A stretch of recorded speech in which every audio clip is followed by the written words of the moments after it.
ढेंकानाल जिला Kamakhyanagar doctor B R Ambedkar मूल निवासी सेवा संघ पक्षरु स्वाधीनता दिवस संघ कार्यालय परिसर में अनुष्ठित हो जायछि। ए उपलक्षे अनुष्ठित कार्यक्रम में आंबेडकर मूल निवासी सेवा संघर सभापति भिकार चरण नायकों तत्वावधान में नियारा ढंगरे पालित हो जायछि। एही अवसर में मुख्य अतिथि भावे जड़े साधारण वर्ग चाषी भाई को मुख्य अतिथि भावे निमंत्रित करथिले।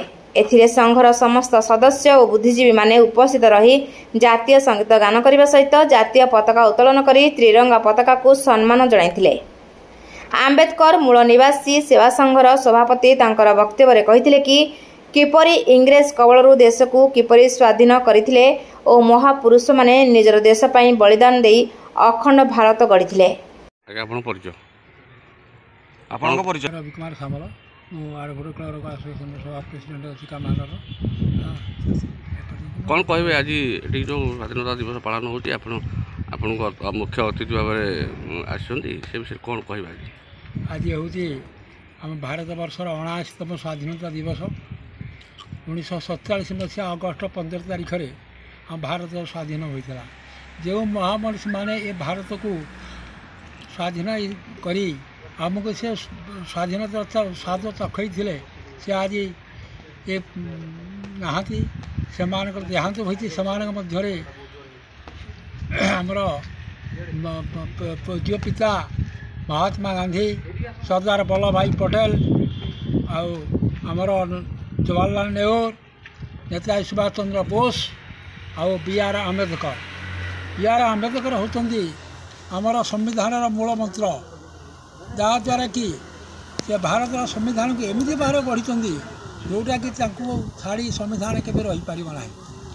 तेणु तर आदर्श आम अनुप्राणित हो आज कामाख्यानगर दलित संघर ये जो बड़ उत्साह उद्दीपना करूँ से स्वागत करने सहित सेमानकर आग को केमी सेमानकर ये दलित संघ उन्नति कर दल सभापति श्री भिकारी चरण नायक को मोना भिकारी चरण नायक डॉक्टर आंबेडकर मूल निवासी दलित सेवा संघर सभापति आज अगस्ट 15 यही 79तम स्वाधीन दिवस रे आमर संघर कर्मकर्ता सभ्यवृंद सबू एकाठी होई आज जातीय पताका को सम्मान देइछु।